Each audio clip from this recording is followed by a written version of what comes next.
கர்த்தர் ஸ்தோத்திரம். கர்த்தர் இப்படியாக இந்நாளிலே உன்னத பாட்டு புத்தகத்துல 5ஆம் அதிகாரம் 2வது வசனத்தை வாசிப்போம்.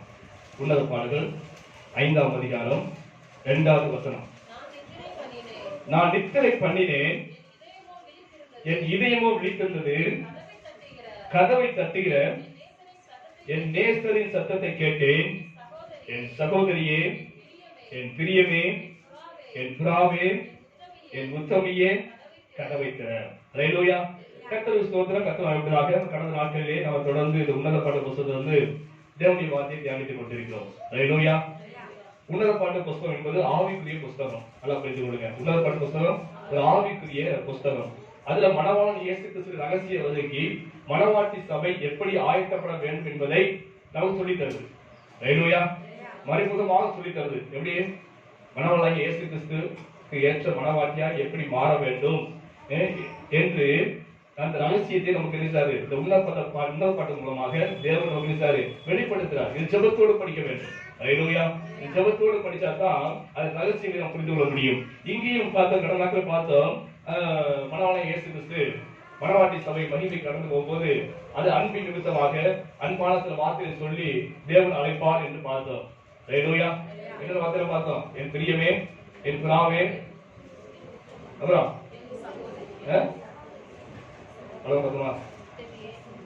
சரி, இந்த நாட்களில ஒரு வார்த்தை தியானிக்கிறோம். இங்கே பார்த்தோம், சகோதரியே என்று சொல்லப்பட்டிருக்கிறது. ஹல்லேலூயா. சகோதரியே என்ற வார்த்தை நாட்களில் வாசிப்போம். நான் நித்திரை பண்ணி வாசிக்கிறேன் சொல்றேன்.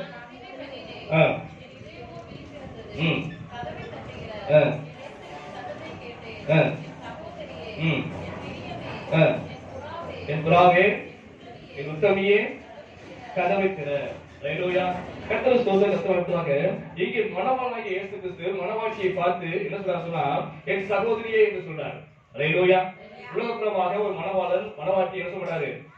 சகோதரி என்று சொல்லுவாங்களா? சொல்ல மாட்டாங்க. ஆனால் இங்கே ஆண்டவர் இயேசு கிறிஸ்து தன்னுடைய மணவாட்டியை பார்த்து சொல்றாரு, என் சகோதரியே என்று சொல்றாரு. ஹல்லேலூயா. நம்முடைய ஆண்டவர் இயேசு கிறிஸ்து நம்முடைய ரட்சகர் மட்டுமல்ல, நம்ம அபிஷேகம் பண்றது மட்டுமல்ல, நம்முடைய பரிகாரி மட்டுமல்ல, அவர் நமக்கு சகோதரராக இருக்கிறார். ஹல்லேலூயா. அவர் சகோதரராக இருக்கிறார். ஹல்லேலூயா. அவர் சகோதரராக சகோதரியாக பார்க்கிறார். அப்படி அழைக்க வேண்டும் என்று தேவன் விரும்புகிறாரு. ஹல்லேலூயா. ரோமர் வாசிப்போம். ரோமர்ல 8ஆம் அதிகாரம் 29 வாசிப்போம். ரோமர் 8:29. தம்முடைய குமாரன் அநேக சகோதரருக்குள்ளே முதல் பேரான இருந்து பொருட்டு தேவன் எவர்களை முன்னறிந்தாரோ முன்குறித்திருக்கிறார். போதும். அப்ப ஆண்டவர் இயேசு யாரு? மூத்த சகோதரர். ஹல்லேலூயா. நம்ம எல்லாத்துக்கும் யாரு? மூத்த சகோதரர் இயேசு கிறிஸ்து. ஹல்லேலூயா. அது மட்டும் இல்ல, இன்னும் வாசிப்போம். எபிரேயர்ல 2ஆம் அதிகாரம் 11 வாசிப்போம். 2ஆம் அதிகாரம் 11.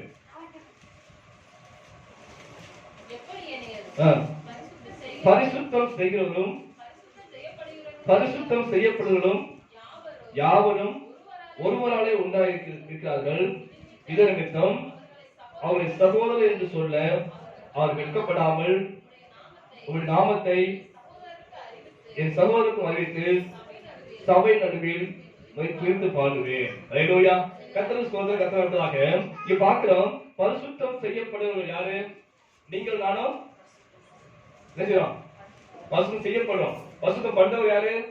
இயேசு. ஹல்லேலூயா. பரிசுத்தம் பண்ணுவோரும் பரிசுத்தம் செய்யப்படுவரும் யார் உண்டாயிருக்கிறோம்? தேவனா உண்டாயிருக்கிறோம். ஹல்லேலூயா. ஒரே தேவனா உண்டாயிருக்கிறோம். ஹல்லேலூயா. அப்படி ஒரே தேவனா உண்டாக்குறதுனால, அவர் தேவனுடைய பிள்ளையா இருக்கிறதுனால நாமும் அவருடைய பிள்ளையா இருக்கிறோம். ஹல்லேலூயா. அதனால ஆண்டவர் இயேசு கிறிஸ்து நம்மை சகோதரர் என்று சொல்லிக் கொள்வதற்கு வெட்கப்படுவதே இல்லை. ஹல்லேலூயா.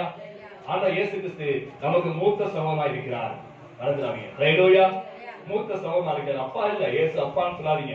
இயேசு அப்பா என்று வசனம் இல்ல. இயேசு யாரு? மூத்த சகோதரர். ஹல்லேலூயா. அது மட்டும் இல்ல, நம்ம பழைய ஏற்பாடுல பார்க்கும்போது ஆபிரகாம் அந்த கானானுக்கு ஆண்டவர் அழைத்து வர்றாரு. கானானுக்கு அப்படி சாலை அழைத்து வரும்போது கேனார் என்ற ஊரிலே தங்கியிருந்தார் சொல்லப்படுது. கேனார் என்ற ஊர்ல அவர் தங்கினார் சொல்லப்படுது. அந்த ஊர்ல அங்கே பார்த்தீங்கன்னா அபிமெலேக்கு என்ற ராஜா இருக்கிறான். அந்த ஜனங்கள் எல்லாம் தேவபக்தி இல்லாத ஜனங்கள். அதன் நிமித்தமாக ஆபிரகாம் சாரா என்ன சொன்னாங்க, என் சகோதரி என்று சொன்னான். ஹல்லேலூயா. ஆபிரகாம் தன் மனைவியை சாரா என்ன சொன்னாங்க, என் சகோதரி என்று அறிமுகப்படுத்துறாங்க. இதன் நிமித்தம் அபிமெலேக்கு பேசுறாங்க சொல்லி பாத்தீங்கன்னா சரி, அந்த அன்னைக்கு சாராவுக்கு வயசு 90 வயசு. அந்த 90 வயசுல அழகா இருந்தபடினாலே அவளை கொண்டு போயிடலாம்.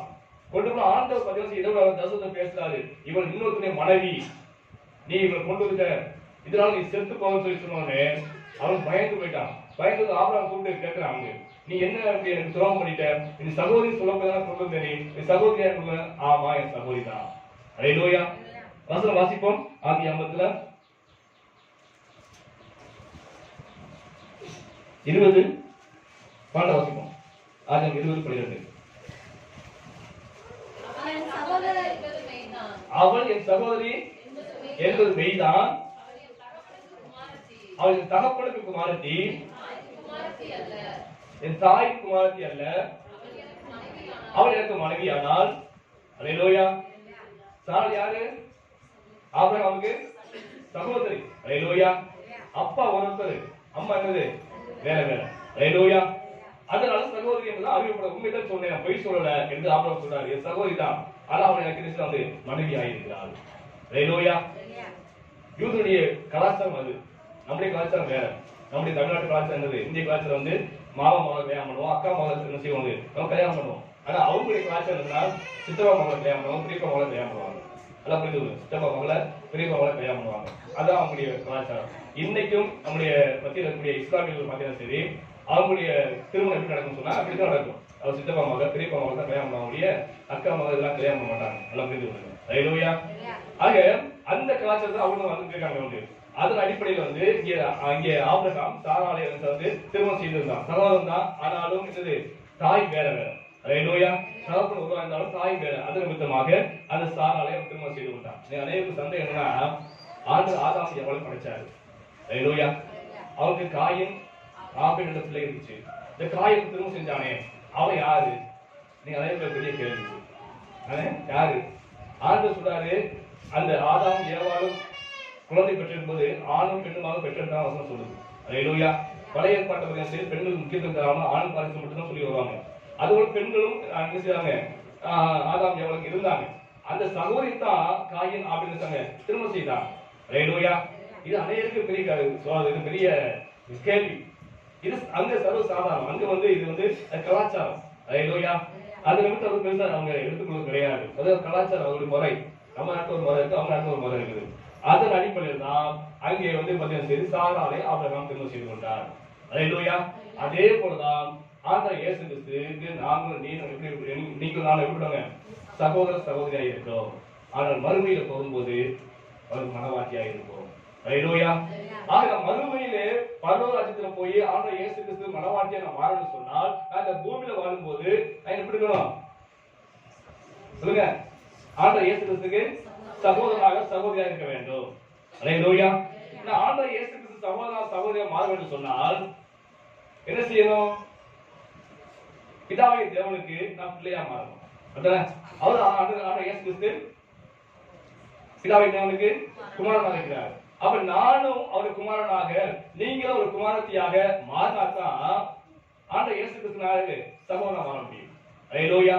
அப்ப தேவனுடைய பிள்ளையாக நீங்களும் நானும் மாற வேண்டும். ஹல்லேலூயா. இயேசு கிறிஸ்து என்னை பார்த்து உங்களை பார்த்து சகோதரனே சகோதரியை என்று அழைக்க வேண்டும் சொன்னால், அவர் எப்படி பிதாவை தேவனுக்கு குமாரனாய் இருக்கிறாரோ அதே போல நீங்களும் நானும் பிதாவை தேவனுக்கு எப்படி குமாரனாய் இருக்க வேண்டும். அப்பொழுதுதான் இயேசு கிறிஸ்து நான் சகோதரனா மாற முடியும். இயேசு கிறிஸ்து நீ சகோதரியா சகோதரா மாற முடியும். ஹல்லேலூயா. அப்ப எப்படி பிதாவை தேவனுக்கு குமாரனா மாற முடியும்? ஹல்லேலூயா. பிதாவை தேவனுக்கு நான் எப்படி பிள்ளையா மாற முடியும்? ஹல்லேலூயா. ஒரு வசனத்தை வாசிப்போம். யோவான்ல 1:12 வாசிப்போம்.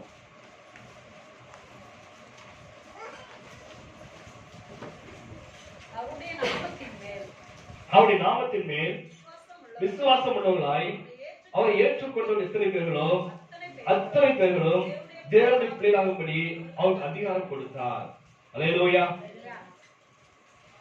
பிதாவை தேவன் நோக்கி நீங்க எல்லாரும் சொல்லலாம், அப்பா பிதாவே என்று சொல்லலாம். ஆனா அப்படி கூப்பிடுற எல்லாருமே தேவனுடைய பிள்ளையாக இருக்க முடியாது. சொல்லுங்க, மாற முடியாது. ஹல்லேலூயா. நான் ஜெபம் பண்ணுவோம், இயேசு நல்ல தகப்பனே அப்படின்னு சொல்றோம். பரமண்டல பிதாவே என்று சொல்றோம். இப்படி சொல்லி ஜெபிக்கிறவங்க எல்லாருமே தேவனுடைய பிள்ளையாக மாற முடியாது. ஹalleluya. சொல்ல புரியுதா உங்களுக்கு? நாம் தேவனுடைய பிள்ளையாக மாற முடியாது. அப்பா பிதாவே என்று கூப்பிடுற எல்லாரும் தேவனுடைய பிள்ளையாக மாற முடியாது. நான் கிறிஸ்தவ குடும்பத்தில் பிறந்தபடினாலே நான் பிதாவை தேவனை நோக்கி அப்பா பிதாவே என்று கூப்பிட்டாலுமே அவர் என்னை பிள்ளையாக இருக்கிறாரு ஏற்றுக்கொள்ள முடியாது. சொல்ல புரியுதா? வந்து நான் கிறிஸ்தவ குடும்பத்தில் பிறந்திருக்கிறேன்.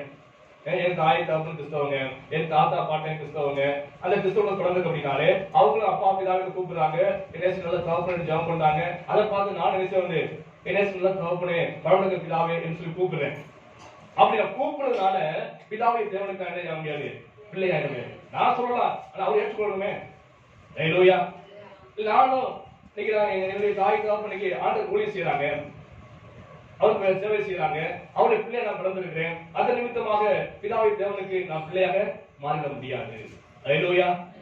அப்ப ஆண்டவர் அந்த பிதாவை தேவனுக்கு நான் பிள்ளையாக வேண்டும் என்றால் முதல் சொல்லக்கூடிய காரியம் சொன்னா அவருடைய நாமத்தின் மேல் விசுவாசம் வைக்க வேண்டும். ஹalleluya. யாருடைய நாமத்தின் மேல்? இயேசுவின் நாமத்தின் மேலே நாம் விசுவாசம் வைக்க வேண்டும். இயேசுவை நாம் விசுவாசிக்க வேண்டும். இயேசுதான் என் ரட்சகர். ஹalleluya.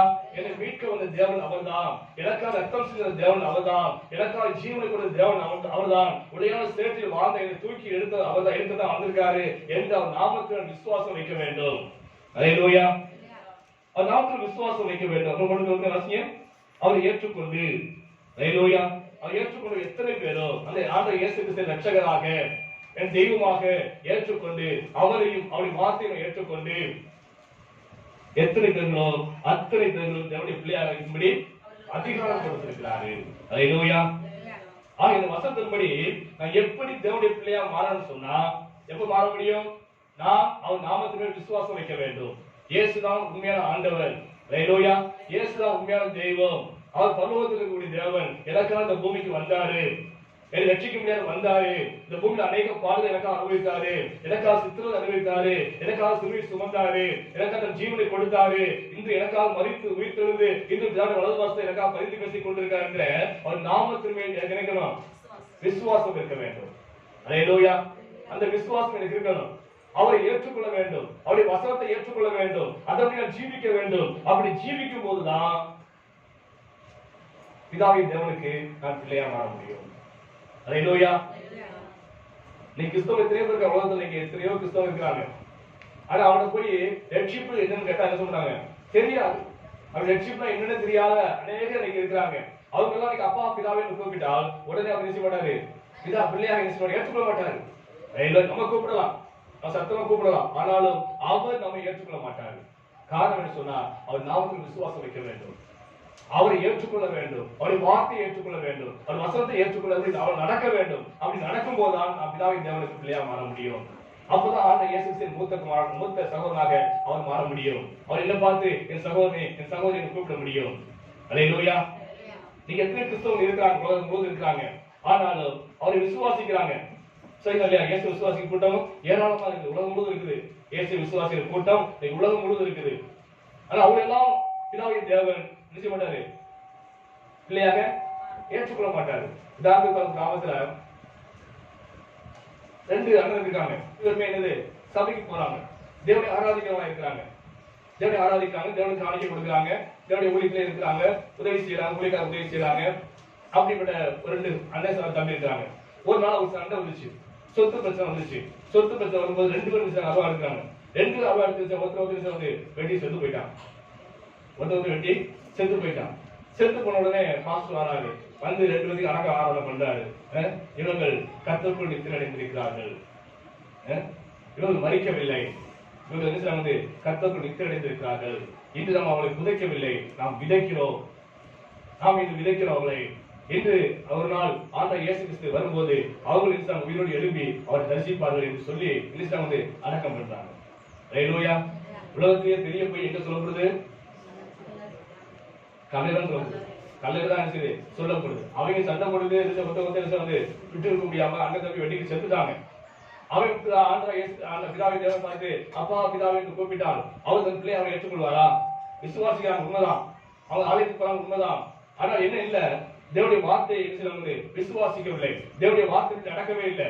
அது நிமித்தம் அவங்க வந்து மரித்து போயிருக்காங்க. ஆனால் அவர் நம்ம ஊழியர் சொன்னாரு, அவர் கர்த்தருக்குள் நித்திரையடைந்திருக்கிறார். எங்க அவங்க கல்லையில சொல்லி வச்சு அது RIP போடுறாங்க, ரெஸ்ட் இன் பீஸ். எனக்கு இலைப்பாதல் கொடுத்தாங்க. ஹல்லேலூயா. அவர் சமாதானத்துக்கு பிரவேசித்து விட்டார்கள் என்று அந்த RIP போடுறாங்க. ஹல்லேலூயா. எந்த கடவுளையாவது இவன் பாவியா மரிச்சான்னு போறாங்களா? இல்ல. ஹல்லேலூயா. எந்த ஊழியக்காரங்க இவன் பாவத்துல மரிச்சான் அப்படி சொல்லி சொல்றாங்களா? ஊழியக்காரங்க யாரும் சொல்றது இல்ல. ஹல்லேலூயா. இப்படியா மனுஷன் பிரியப்படுத்த முடியாது நினைக்கிறாங்க, இப்படி புதைக்கிறாங்க. ஆனா அவங்க எல்லாமே தேவனுடைய பிள்ளையா மாறிட முடியுமா? அவன் சபைக்கு தான் போனாங்க, இயேசு விசுவாசித்தாங்களே, மாற முடியுமா? முடியவே முடியாது. ஹல்லேலூயா. ஆண்டவர் இயேசு கிறிஸ்து அவனை பார்த்து என் சகோதரன் சொல்ல முடியுமா? முடியவே முடியாது. ஹல்லேலூயா. காரணம் என்ன சொன்னா, இயேசு விசுவாசித்தாங்க, ஆனா அவர் வார்த்தையை சில ஏற்றுக்கொள்ளவில்லை. அந்த வார்த்தை நடக்கல அவங்க. ஹல்லேலூயா. துன்மார்க்கம் ஜீவித்து வந்து அவர் துன்மார்க்கம் ஒருத்தவங்க வெட்டி செத்துட்டான் வந்து. அப்படிப்பட்ட ஒரு நாளையும் பிதாவுடைய தேவனுடைய பிள்ளையா மாறவே முடியாது. ஆனா இயேசு கிறிஸ்து அவனை பார்த்து குமாரனே இது சகோதரனே சகோதரி என்று கூப்பிட முடியாது. ஹல்லேலூயா.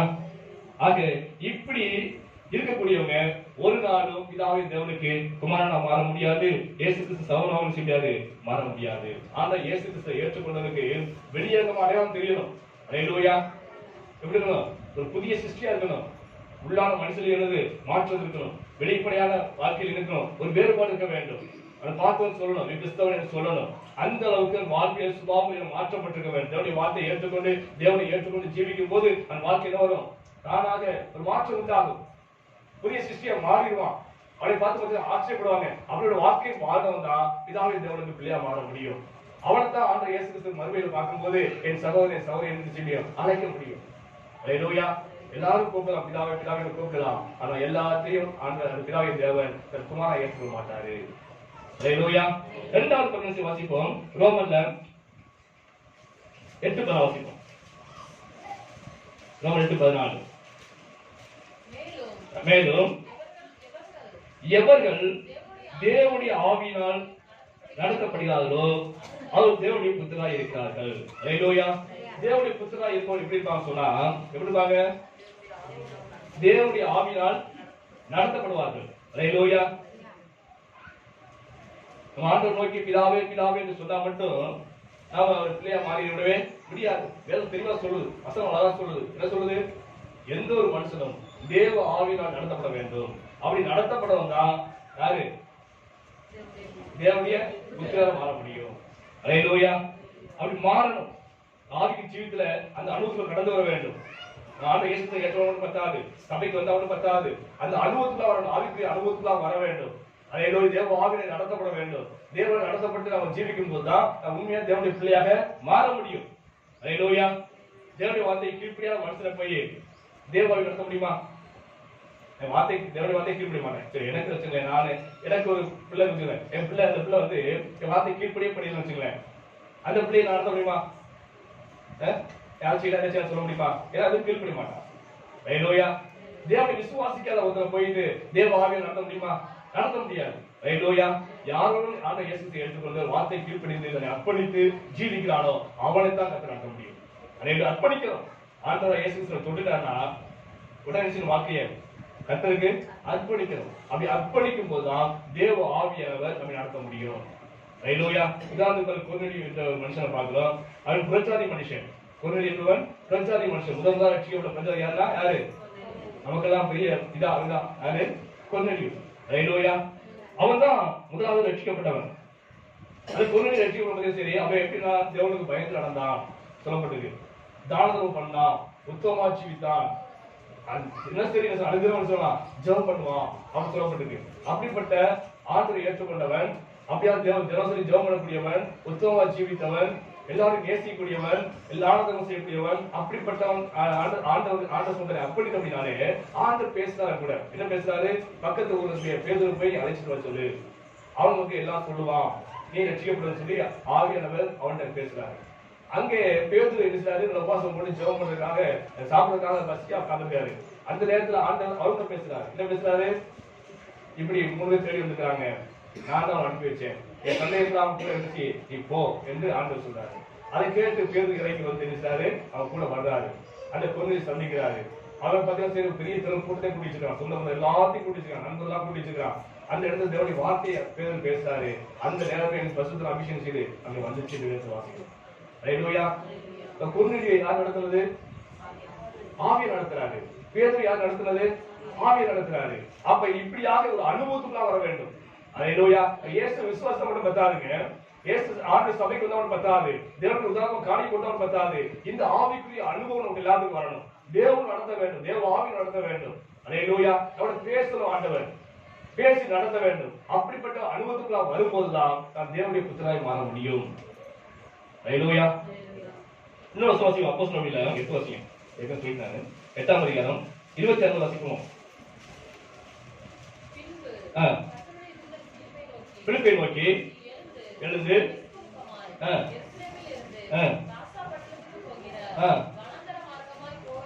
போ என்றார். சரி, பிலிப்பை தேவன் சொல்றாரு. தேவன் என்ன சொல்றாரு? நீ எழுந்து புறப்பட்டு போ, இந்த வழியில போன்னு சொல்றாரு. அங்க யார் வந்தது? கந்தாக என்ற மந்திரியுடைய வேலைக்காரன் வந்துருக்கான். ரதத்துல வந்துருக்கான். அவன் என்ன படிச்சிருக்கான்? பைபிள் படிச்சிருக்கான். ஏசாயத்துக்கு சொல்ல படிச்சிருக்கான். ஆனா அவன் புரிய மாட்டேங்குது. அப்ப அவங்க கூட ரதத்துல சேர்ந்துக்கோ அப்படின்னு சொல்லும்போது பிலிப்பை சேர்ந்துக்கிறாரு. சேர்ந்த உடனே சரி, அங்க அந்த வார்த்தை வசனங்களை அவர் சொல்லி தராரு. அவன் உடனே ஆண்டவரை இயேசு விசுவாசிக்கிறான். உடனே ஆசனம் எடுக்கிறான். எடுத்து கரையேறின உடனே ஆவியானவர் அவனை கொண்டு போய் விட்டார். பறக்கிறார் பிலிப்பு. ஆவியானவர் திடீர்னு மறைஞ்சிட்டார் பிலிப்பு. ஹல்லேலூயா. அந்த அளவுக்கு தேவ ஆவியினாலே நடத்தப்பட்டார். யாரு? பிலிப்பு. பிலிப்பு யாரு? அப்போஸ்தலரா? யாரு? சந்தி விசாரிக்கிறார். விசுவாசி. பிலிப்பு விசுவாசி. அந்த விசுவாசி ஆவியை நடத்துறாரு.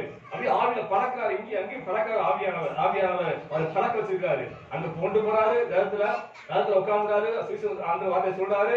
அங்க ஞாசம் எடுக்கிறான். ஞாசம் எடுத்து கரை ஏறின உடனே ஆவியானவர் கொண்டு போயிட்டார். எங்க கொண்டு போற தெரியாது. திடீர்னு காணாம போயிட்டாரு. ஹல்லேலூயா. இந்த ஆவிக்குரிய அனுபவங்கள் வரணுங்க. இந்த அனுபவம் வந்தா தான் நம்ம தேவனுடைய பிள்ளையா மாற முடியும். ஹல்லேலூயா. இயேசு விசுவாசம் பத்தாது. பைபிள் வாசிச்சா பத்தாது. இந்த ஆவிக்குரிய அனுபவங்கள் வர வேண்டும். ஆண்டவர் பாருங்க, பைபிள் படிச்சு பாருங்க. அப்போஸ்தலர் வாழ்க்கையில வாழ்ந்தவங்க எத்தனை பேரும் ஆவியை நடத்தினார் எல்லாத்தையுமே. அப்போஸ்தலர் பவுல் தீர்மானம் பண்ணாரு. நாளைக்கு இந்த பட்டணத்துக்கு போகணும், சீசன் சொல்லணும் அப்படின்னு சொல்லி தீர்மானம் பண்ணி பண்ணிருக்காரு. ஆனா இதை விட ஆவியான சொன்னாரு, அங்க போகாத தடுக்கிறாரு. அங்க போகாத தடுக்கிறாரு. அப்ப என்ன ஆண்டவர் செய்ய அப்படின்னு சொல்லும்போது இன்னொரு தரிசனத்துல ஆண்டவர் பேசுறாரு. நீ மகத நாட்டுக்கு போ அப்படின்னு அங்க வரான். கனவுல ஒருத்தர் மகத நாட்டுக்கு வந்து நீ எங்க நாட்டுக்கு வரணும், எங்க நாட்டுல வந்து சீசன் சொல்லணும் அப்படின்னு சொல்லி நம்முடைய கூப்பிடுறது போல ஒரு தரிசனம் பாக்குறான். அப்ப பவுல் புரிஞ்சுக்கிட்டாரு, நம்ம ஆண்டவர் அடிச்சாரு மகத நாட்டு கொண்டு போறாரு அப்படின்னு சொல்லி மகத கொண்டு போறான். ஹல்லேலூயா. இப்படியா தேவ ஆவியானவர் ஒவ்வொரு ஊழியக்காரரையும் விசுவாசிகளையும் ஆண்டவர் நடத்தி கொண்டு வர்றாரு. ஹல்லேலூயா. அன்னைக்கு நடத்துற ஆண்டவர் இன்னைக்கு நடத்திட்டு தான் இருக்கிறாரு. ஹல்லேலூயா. இன்னைக்கு பேசிட்டு தான் இருக்கிறாரு. ஆனா நாம அந்த அளவுக்கு வளரல. அந்த ஆவிக்கு ஜீவித்துல வரல. அப்படி வளரும் போதுதான், அந்த ஆவிக்கு ஜீவித்துக்கு வரும்போதுதான் நீ தேவனுடைய பிள்ளையா மாற முடியும். ஹல்லேலூயா. சாங்ல வந்து ஒரு தமிழ் சபையை ஆண்டவர் உருவாக்குறாரு. எப்படி உருவாக்க தெரியுமா? அந்த சபையில நான் ரட்சிக்கப்பட்டேன். எப்படி உருவாக்க தெரியுமா? திருச்சியில சகோதரர் இருக்காரு. ஆண்கள் ஊழியர் சுவிசேஷம் அறியக்கூடிய ஒரு ஊழியக்காரர் இருக்காரு. அந்த ஊழியக்காரருக்கு இரவுல ஆவியானவர் பேசுறாரு, நீ காவல் தேசத்துக்கு புறப்பட்டு போன்னு சொல்லி. காவல் தேசத்துக்கு ஏற்கனவே சொல்லியிருக்கேன், பழைய விசாரிகள் தெரியும். காவல் தேசத்துக்கு புறப்பட்டு போன்னு சொல்றாரு. அப்ப காவல் தேசம்னா என்ன, எங்க இருந்து தெரியாது அவருக்கு. நல்லா கவனிச்சு பாருங்க. காவல் தேசம் என்றால் எங்க இருந்து தெரியாது அவருக்கு. உடனே காலை எழுந்து பாக்குறாரு, உலக மேப் பாக்குறாரு. உலக மேப்ல பார்த்தா காவல் தேசம் சிங்கத்தீவு இருக்குது. சரி, அது எப்படி போறது? ஆண்டு தெளிவா சொல்றாங்க, நீ போ அப்படிங்கிறாரு. அவரும் சம்பந்தம் ஊழியக்காரர் தான் சேர்ந்து எங்கேயும் ஊழியத்துக்கு போவாங்க. அப்ப அவர் சொல்றாரு, காவல் ஆண்டு போச்சுட்டா இருப்பான், அது என்ன செய்யணும், எப்படி போகணும்? அப்ப வந்து துரு பேர் கிடையாது, மாறி மட்டும் போகணும். மலேசியா போய் அதுக்கு மாறி போகணும், அப்படி போகணும் அப்படின்னு சொல்லி விசாரிச்சு எல்லாம் பாக்குறாங்க. போய் டிக்கெட் போய் எடுத்து முயற்சி பண்றாங்க. டிக்கெட் எடுக்கும்போது அவங்க சொல்ற டிக்கெட் தொகை பெருசா இருக்குது. ஆனா இவங்ககிட்ட வந்து பாத்தீங்கன்னா கம்மியா இருக்குது. போய் விசாரிச்சுட்டு வந்துட்டாங்க. ஜெபம் பண்றாங்க, ஆண்டவரே எனக்கு இப்பதான் இருக்குது, நான் என்ன செய்ய? நான் 2 ஊர் போகணும்னா பத்தாது, எனக்கு இவ்வளவுதான் இருக்குது, என்ன செய்ய? அவங்க ஆவியானவர் சொல்றாரு, நீ என்கிட்ட இவ்வளவுதான் போய் சொல்ல வேண்டாம். அப்ப இவ்வளவு நினைச்சு அவங்க போய் சொல்றாங்க, என்கிட்ட இவ்வளவுதான் இருக்குது. சரி, அவங்க டிக்கெட் கொடுக்குறாங்க. இது காரியம் கிடையா? டிக்கெட் நினைச்சாங்க சொன்ன எடுக்க கொடுத்துட்டான். வாங்கிட்டு போய் அங்க காங்கிரஸ் இறங்குறாங்க. இறங்குறத விசாரிக்கிறாங்க, இங்க இந்தியெல்லாம் எங்க இருப்பாங்க? காங்கிரஸ்ல இந்தியெல்லாம் எங்க, தமிழ்நாட்டுக்காரங்க எங்க இருப்பாங்க அப்படின்னு. இங்கிலீஷ் அதிகமாக தெரியாது, கொஞ்சம் தமிழ்ல பேசுவார். அப்ப இந்திய மக்கள் தமிழ்நாட்டு மக்கள் எங்க இருப்பாங்க, இந்த பகுதியில் குடியிருக்காங்க கேட்டவுடனே அங்கே காங்கிரஸ்ல கவுலூர் தீவு இருக்கு. காங் பக்கம் தீவு, அதை தாண்டி இன்னொரு கவுலூர் தீவு. அந்த கவுலூர் பகுதியில் தான் அதிகமான இந்தியர்கள் இருக்கிறாங்க, தமிழர்கள் இருக்கிறாங்க அப்படின்னு சொன்னேன். இவங்க நேரம் கவுலூர் போயிட்டாங்க. கவுலூர்ல போய் ஒரு லாட்ஜ் வந்து தங்குறாங்க. அந்த தமிழெல்லாம் இருக்கிறாங்க. அப்ப என்ன செஞ்சாங்க, எதுக்காக ஆண்டை கொண்டு தான் தெரியல அவங்களுக்கு. எதுக்காக ஆண்டவர் கொண்டு வந்தாருன்னு ஆண்டவர் போஞ்சுட்டாரு. ஆனா எதுக்காக கொண்டு வந்தாருன்னு தெரியாது அவங்களுக்கு. அங்கே அவங்க வந்து நைட்டு ஜெபம் பண்றாங்க. ஜெபம் பண்ணி ஆண்டு சொல்றாரு, நாளைக்கு நீ ஒரு சபையில பிரசங்கம் பண்ணுறாரு. அப்ப என்னது, நமக்கு ஒரு சபையில் தெரியாது, ஒரு ஊழியக்காரன் தெரியாது, திடீர்னு எப்படி யாரும் பேசுவான் அப்படின்னு சொல்லி இவங்க யோசிக்கிறாங்க. அப்ப உடனே அந்த டெலிபோன் தைரியம் எடுத்து பக்கத்துல என்னென்ன சபையெல்லாம் இருக்குன்னு பாக்குறாங்க. பார்க்கும்போது அங்கே உள்ள சபைகள்லாம் சைனீஸ் சபை. அந்த சைனீஸ் சபைக்கு ஃபோன் பண்ணி நாங்கள் இப்போ இந்தியாவுக்கு வந்துருக்கிறோம், நாளைக்கு நம்ம சபையில வந்து என்னுடைய வார்த்தை கொடுக்க முடியுமா அப்படின்னு சொல்லும்போது, இல்லை முடியாது, ஏற்கனவே எங்களுக்கு வந்து நிறைய பேர் இப்படி வந்திருக்காங்க, அவங்களாம் வெயிட்டிங்ல இருக்காங்க, அந்த வரிசையத்தை கூட முடியும், அவங்களை கூப்பிட முடியாது அப்படின்னு சொல்லிட்டாங்க. சரின்னு சொல்லி 2-3 சபையில போன் கேட்கும்போது முடியாதுன்னு சொல்லிட்டாங்க. சரி, நாளைக்கு ஞாயிற்றுக்கிழமை, சனிக்கிழமை ஞாயிற்றுக்கிழமை, நாளைக்கு ஞாயிற்றுக்கிழமை எப்படியாவது நினைச்சணும் ஆராதிக்கணும், எங்கேயாவது போய் ஆராதிப்போம், தேவடைய வார்த்தை கூட்டாங்க பரவாயில்ல, நான் நினைச்சணும் ஆர்டர் ஆராதிக்கணும் அப்படின்னு சொல்லி இவங்க அப்படியே நடந்து போறாங்க. நடந்து போகும்போது சைனீஸ் சபை இருக்குது. சைனீஸ் சபைக்கு நுழைஞ்சிட்டாங்க. நுழைஞ்சு முதல் சீட்ல போய் உட்காந்துக்கிறாங்க. அவங்க முதல் சீட்ல உட்காந்துக்கிறாங்க. பாஸ்டர் அப்படியே அவரு ஜெபம் பண்ணிட்டு வெளியே வராரு. வெளியே வந்து எல்லா பாக்குறாரு, புதுசா பாக்குறாரு. புதுசா உட்காந்த உடனே பார்த்து கை கொடுத்து, நீங்க வந்திருக்கீங்க அப்படின்னு சொல்றாரு. நான் இந்தியாவில வந்திருக்கேன் அப்படின்னு சொல்றாரு. இந்தியாவில வந்திருக்கீங்களா, சரி அப்படின்னு ஆண்டவர் இப்படி சொன்னாரு, தேவடைய வார்த்தை நீ கொடுக்குன்னு சொன்னாரு அப்படின்னு சொல்லும்போது அவர் சிரிச்சு சொல்றாரு, வாங்க அப்படி கொண்டு போய் வரிசையில இருக்க முதல் வரிசை காமிக்கிறாரு. ஒவ்வொரு நாட்டுக்கும் வந்தவங்க, மலேசியா வந்து, சிங்கப்பூர் வந்தவங்க, இந்தோனேஷியா வந்தவங்க, இப்படி எல்லா ஊழியர்களும் வரிசையா வந்தாங்க. இவங்க எல்லாம் என்ன சொன்னாங்க, என்னை ஆண்டு அனுப்பிச்சாரு சொல்லியிருக்காங்க. இப்ப நீங்க சொல்றீங்க, எந்த ஆண்டு அனுப்பிச்சாரு, என்ன சொல்லியே ஆண்டு சொல்லியே எப்படி நான் அனுப்ப முடியும், எப்படி நான் அனுமதிக்க முடியும் சொல்லி அந்த ஊழியக்காரர் சொல்லி நீங்க வெயிட் பண்ணுங்க அப்படின்னு சொல்லி உட்காந்துட்டாரு. வச்சுட்டு வெளியிட்டாரு. ஆரம்பிச்சவங்க நடத்துறாரு. ஆரம்பிச்சு நடத்தும் போது ஆண்டு சொல்லிட்டாரு, அந்த ஊழியக்காரர் நீ பேசணும் சொல்லிட்டாரு. உடனே மைக்கேல் சிக்கல் அடிக்க வந்து ஆண்டவர் பேசுறாரு, நீங்க தான் தேவனுடைய வார்த்தை கொடுங்க அப்படின்னு சொல்லிட்டாரு. அப்படின்னு தேவனுடைய வார்த்தையை அந்த நாளை அன்னைக்கு அவர் அந்த சபையில தமிழ்ல சொல்ல, அதை வந்து இங்கிலீஷ்ல வந்து டிரான்ஸ்லேட் பண்ணி அப்படியாக அந்த தேவனுடைய வார்த்தையை அங்க போச்சு. அந்த தேவனுடைய வார்த்தை கேட்டுக்கிற பெரிய கூட்டத்துல ஒரு தமிழ் சகோதரி இருக்காங்க. தமிழ் சகோதரி ஒருத்தர் இருக்காங்க. அவங்க என்ன வார்த்தை கேட்டுட்டு நேரம் காங்காடு போனாங்க. காங்காடு போனா அங்க வந்து என்னுடைய பாஸ்டர் அங்க வந்து வேலை செஞ்சிருக்காரு. அவங்க வந்து ஒரு சிங்கப்பூர்ல வேலை செஞ்சிருக்காரு. ஒரு அசாமில் வேலை செய்யறாரு. ஆனா வேலையில பயங்கர பிரச்சனை. அவரு சிஎஸ்சி கிருஷ்ணா இருக்காரு. அப்பதான் அவர் ஜெபம் பண்ண ஆரம்பிக்கிறாரு. பிரச்சனை வரும்போது நினைக்கிறாரு, ஆண்டு தேட ஆரம்பிக்கிறாரு. அப்படி ஜெபம் பண்ண ஆரம்பிக்கிறாரு. ஜெபம் பண்ண ஆரம்பிச்சிருந்தா அவரு செமிச்சுட்டே இருக்காரு. கொஞ்சமா எல்லாத்தையும் பழைய சோதனை வார்த்தையில வந்துட்டு புதுசா ஆண்டு தேடணும்னு சொல்லி அவர் பேச கொடுத்துருக்காரு.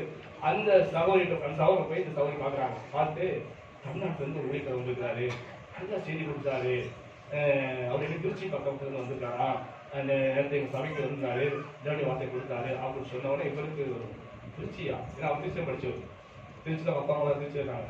திருச்சியில் யார் வந்திருப்பா அப்படின்னு சொல்லி இவர் வந்து பார்க்கணும் அப்படின்னு கேட்கும்போது அவங்க இந்த தொண்ணூறு இருக்காங்க, இந்த ராஜ்யத்தில் தங்கியிருக்காங்க. இவர் அங்கே போறாரு. போன உடனே அது ரொம்ப பழக்கமானவர். இந்த ஊழியர் யாரு, இந்த என்னுடைய மாஸ்டருக்கு ரொம்ப பழக்கமானவர். ரொம்ப பழக்கமானவர்னா அவர் வந்து சீனியர், இவர் ஜூனியர். காலேஜ் படிக்கும் போது இவர் ஜூனியர், அவர் சீனியர். இவர் வந்து கிட்டார் வாசிப்பார், நல்லா கிட்டார் வாசிப்பார், பாட்டு பாடுவார், சினிமா பாடுவாங்க, கிட்டார் வாசி பாடுவார். அது அந்த காலேஜ்லேயே ஃபேமஸ். இவர் எல்லாரும் பாட சொல்லி கேட்பாங்க, அந்த அளவுக்கு ஃபேமஸ். அதனால அவங்கள பழக்கம்.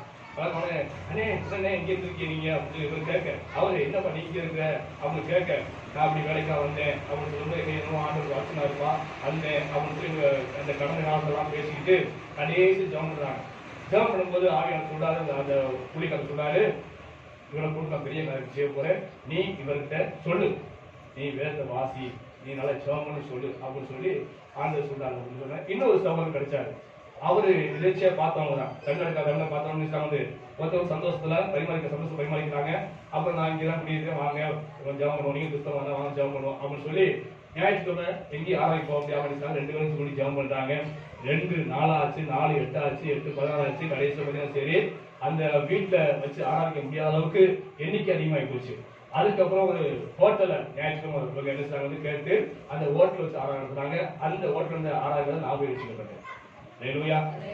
ஆவியானவர் எப்படி நடத்துறாரு பாருங்க, ஊழியக்காரனை விசுவாசியை எப்படி பேசி நடத்துறாரு பாருங்க. இந்த அனுபவத்துல வர்றவன் எவனோ அவன் தான் தேவனுடைய புத்திரன்.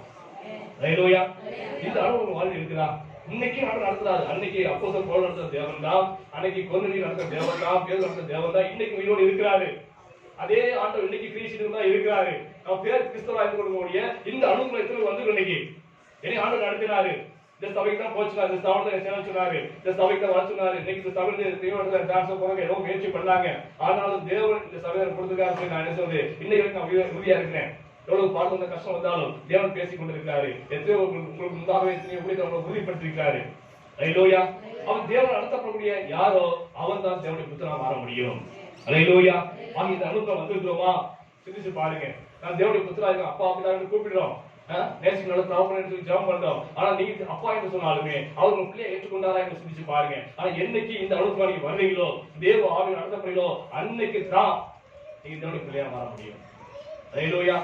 நம்ம எல்லாமே நம்ம இஷ்டம் தான். இன்னைக்கு தேவாலயம் நடத்தப்படுறோம், எல்லாம் என் இஷ்டம் தான்.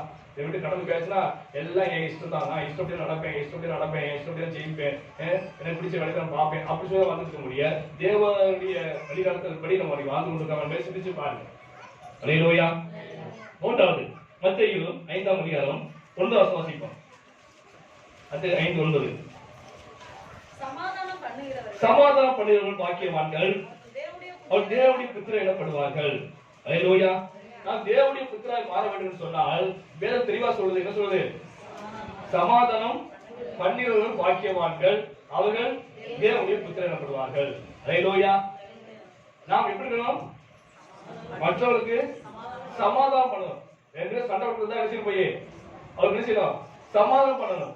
ஆனா இன்னைக்கு வாக்கு என்ன நடக்குது சொல்லுங்க? மற்றவங்க வந்து சமாதானம் பண்ணிருக்கு, மற்றவங்க வந்து அடிச்சு கிடப்போம். மற்றவங்க ஏன் யார் அடிச்சு கிடக்குற, ஏன் யார் புதுசு அடிச்சு கிடக்குறீங்க, ஒரு சபைக்கு போறது தானே, உங்க சொந்தக்காரங்க ஏன் கிடைச்சது அப்படின்னு சொல்லி மற்றவங்க சமாதானம் பண்ணும்படியாக நீங்க வாழ்ந்து கொடுத்துருக்கோம். ஹalleluya. அப்படி தேவனுடைய பிள்ளையா மாற முடியும், அப்படி தேவனுடைய புத்திரா மாற முடியும். சமாதானம் பாக்கியவாங்க அவங்க தேவனுடைய புத்திரா சொன்னா சமாதானம் பண்ணா இருக்க முடிய நம்ம மற்றவங்க சமாதானம் பண்ணக்கூடாது. மற்றவங்க முன்மாதிரியா இருக்க முடிய மற்றவர்கள் என்ன செய்வாரு, என்ன வந்து செய்வாரு, கண்டிக்கும்படியாக மற்றும் சமப்படுத்தும்படியாக நான் வாழக்கூடாது. ஹalleluya. நீங்க எப்படி வாழ்ந்து கொண்டிருக்கோம் சிந்திச்சு பாருங்க. இதெல்லாம் எளிமையான வசனம் தான், இதெல்லாம் படிச்ச வசனம் தான், கேட்ட வசனம் தான், எளிமையான வசனம் தான். ஆனா இந்த வசனத்தை எவ்வளவு ஆழமான கருத்து ஆலோசிக்கலாம் பாருங்க. நாம் தேவனுடைய பிள்ளையா மாற வேண்டும் சொன்னால் என்ன செய்யணும்? சமாதானம் பண்ணணும். ஹalleluya. நாம் மற்றொரு சமாதானப்படக்கூடாது, தேவனோடு சமாதானம் இருக்க வேண்டும். முதலாவது தேவனை உருவக்கூடாது. வாழ்க்கை என்ன கஷ்டம் இருந்தாலும் சரி, பிரச்சனை இருந்தாலும் சரி, உங்களுக்கு தேவன் இருக்கக்கூடாது, உருவக்கூடாது, தேவனோடு சமாதானம் இருக்க வேண்டும். ஹalleluya. தேவன் தெரிந்துகொண்டவர்களுக்கு எல்லாமே இது சகலம் நன்மைக்கு ஏதுவா தான் நடக்குது. விசுவாசிப்போம். ஹalleluya. தேவனோடு சமாதானம் இருப்போம், அப்புறம் குடும்பத்து சமாதானம் இருப்போம், அப்புறம் பிறரோடு சமாதானம் இருப்போம், எல்லாரோட சமாதானம் இருக்கும். குடும்பமான எல்லாரோடும் சமைச்சிங்க சமாதானம் இருக்கணும்னு அர்த்தம் சொல்லுது. குடும்பமான எல்லாரோடும் சமாதானம். ஹalleluya. நாம் சமாதானம் இருக்கிறோமா? ஆண்டவர் நம்முடைய ஆண்டவர் யாரு? சமாதானக்காரர். ஹalleluya. சமாதானத்தின் தேவன். அவர் பரலோகத்துக்கு போகும்போது சொல்லி போன வார்த்தை என்ன? நான் உங்களுக்கு சமாதானம் வைத்து போகிறேன். சமாதானம் எங்க இருக்கு? இன்னைக்கு உங்களுக்கு சமாதானம் வாழ்ந்துட்டு இருக்கோமா? நான் வாசிக்கிற இடத்துல சமாதானம் ஜீவித்து கொண்டிருக்கிறோமா? ஹalleluya. நீங்க சண்டை போடாம காணப்படுறோம். வேற என்ன சொல்லுது? நம்ம கடவுளாக தியானிச்சோமே, ஆண்டவர் இயேசு கிறிஸ்து மேல பிதாவின் தேவன் பிரியமா இருந்தாரா? ஏன் பிரியமா இருந்தாரு? அவர் கூப்பிட மாட்டார். கேட்ட முடியா? என்ன பண்ணாரு? கூப்பிட மாட்டாரு, சத்தம் கேட்காது, அவர் சத்தத்தை ஏத்த மாட்டார். ஹalleluya. அது வீதியில கேட்கவும் பண்ண மாட்டார். ஹalleluya. அவர் அதனாலதான் அவருடைய ஆத்மா மேல பிதாவின் தேவன் பிரியமா இருந்தாரு. ஹalleluya. கூப்பிடுறது இன்னைக்கு நம்ம வீட்டுல கூப்பிட்டு சத்தம் வருதா இல்லையா? ஐயோ கத்தமா இல்லையா? சண்டை வருதா இல்லையா? அடி நடக்கா இல்லையா? அப்ப என்னது? அந்த தேவனுடைய பிள்ளையா? அந்த தேவனுடைய புத்திர மாறவனை சமாதானம் இருக்கிற குடும்பத்துல. ஹalleluya. கடவுள் மனைவி எப்படிதானா ஒரே மாம்சமா இருக்கிற சொல்லுது. தேவனுடைய வார்த்தைக்கு வசனம் வாங்கின்னு சொன்னா ஒரே மாம்சமா இருப்பீங்க. தேவனுடைய வசனத்துக்கு வாழாமல் இருக்கீங்கன்னு சொன்னா எப்படி இருக்கும்? சண்டை தான் வரும், பிரச்சனை வரும்ல. ஹalleluya. குடும்பத்தை கணவன் மனைவில சில அபிப்பிராயங்கள் இருக்கலாம், சில கருத்து இருக்கலாம். ஆனால் உண்மையிலே தேவனுக்கு ஜீவிக்கிற மனுஷன் சொல்லுமா? மற்றொரு திரையுண்டாக என்ன வந்து ஒப்புரவாயிடுவாங்க. ஆனா பிரச்சனை வர்த்தம் செய்யும் வராம இருக்காது. ஆனால் வந்தாலுமே மற்றொரு திரையுண்டாக வந்து சமாதானமாயிடுவாங்க. அதான் கிறிஸ்தவ குடும்பம். பல வருஷமா பேசாம இருக்குது, உடச்சுட்டு தெரியுது, இதெல்லாம் என்னது கிறிஸ்தவத்துக்கு அழகு இல்லை. தேவனுடைய பிள்ளைய நீங்க மாற முடியாது. உங்களுக்கு சமாதானம் வேண்டுமே, குடும்பத்தை சமாதானம் வேண்டுமே, நீ பிறகு சமாதானம் இருக்க வேண்டுமே. ஹல்லேலூயா. நம்ம வந்து மற்றவங்க பார்த்து ஏப்பா அடிச்சு சும்மா இருப்பா அப்படின்னு சொல்ற அளவுக்கு நான் வாங்க சொன்னா நான் எப்படி தேவனுடைய பிள்ளையா மாற முடியும்? ஆண்டவர் இயேசு இதை பார்த்து எப்படி நீ சகோதரன் கூப்பிட முடியும்? நீ சண்டைக்காரன். ஹல்லேலூயா. நீ சண்டை போடியாது. நான் எப்படி ஆண்டவர்களை பார்த்து நம்ம பிரிய வைக்க முடியும்? எப்படி சகோதரன் கூப்பிட முடியும்? நான் எப்படி அந்த இயேசு மூத்த சகோதரன் அவரை மூத்த ஏற்க முடியும்? ஹல்லேலூயா. அதான் சிந்திச்சு பாருங்க. இது சாதாரண எல்லாரும் தெரிந்த வசனம் தான். ஆனால் இந்த ஆழத்தை கொஞ்சம் நினைச்சு பாருங்க.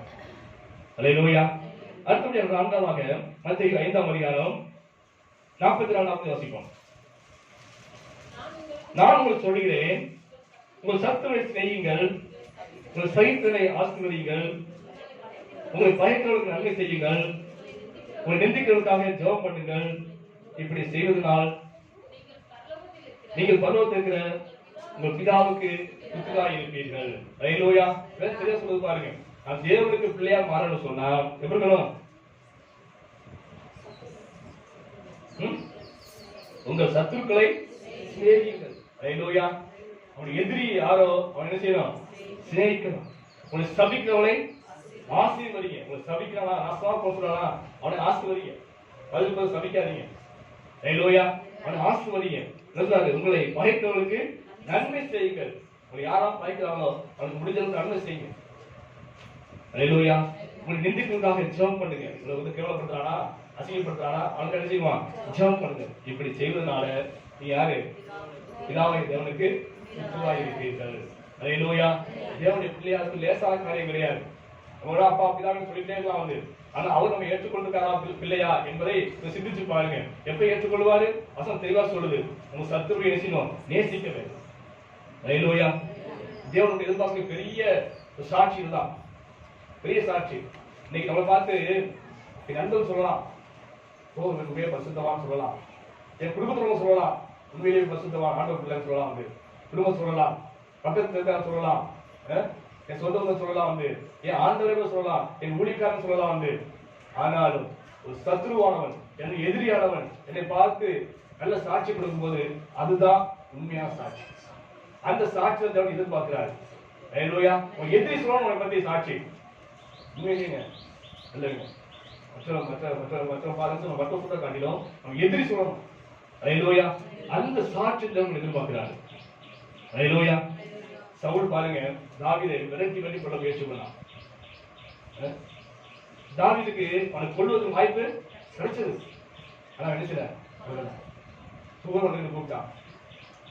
அந்த குரலை கேட்டு சவுல் சொல்ற வாசிங்க 1 சாமுவேல் 24 வாசிங்க.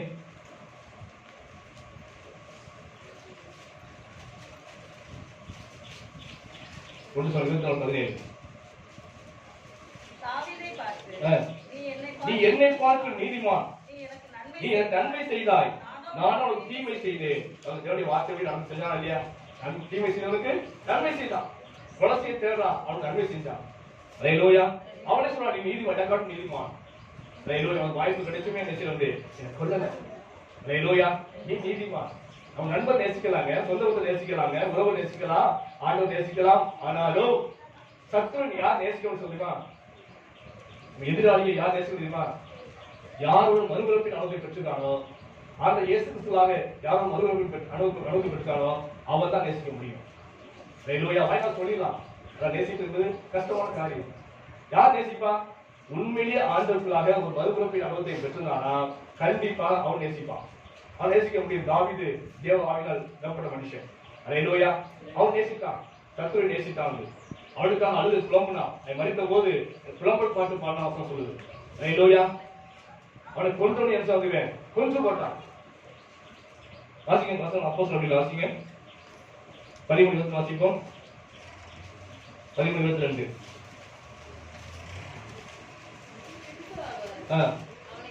தள்ளி ஈசாயின் குமாரனாகிய தாவீதை என் இதயத்துக்கு ஏற்றதாக கண்டேன். என் சித்தமான எல்லாம் அவன் செய்வான். அல்லேலூயா. தாவீது என்றுதான் ஆண்டு சொன்னாரு, என் இதயத்துக்கு ஏற்றவன், நான் நினைச்சதான் செய்வான். இதைத்தான் ஆண்டு நினைச்சாரு. என்ன நினைச்சாரு? நான் கர்த்தரை நேசிக்கணும். அதான் ஆண்டு நினைச்சாரு, அது செஞ்சான். அல்லேலூயா. இன்னொரு வாசிப்போம். 1 சாமுவேல் 29:6 வாசிப்போம்.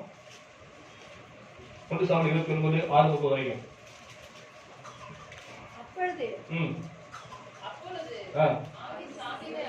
ஆகீஸ் தாவீதை அழைத்து, நீ உத்தமன் என்றும் நீ பாளையத்தினோடு போக்கு வருத்தமாய் இருக்கிறது என் பார்வைக்கு நல்லது என்றும் கர்த்தருடைய ஜீவனை கொண்டு சொல்கிறேன். நீ எனக்கு வந்து சேர்ந்ததாவது கொண்டு இன்றை வரைக்கும் நான் உன்னில் ஒரு பொல்லாப்பை காணவில்லை. ஆகிலும்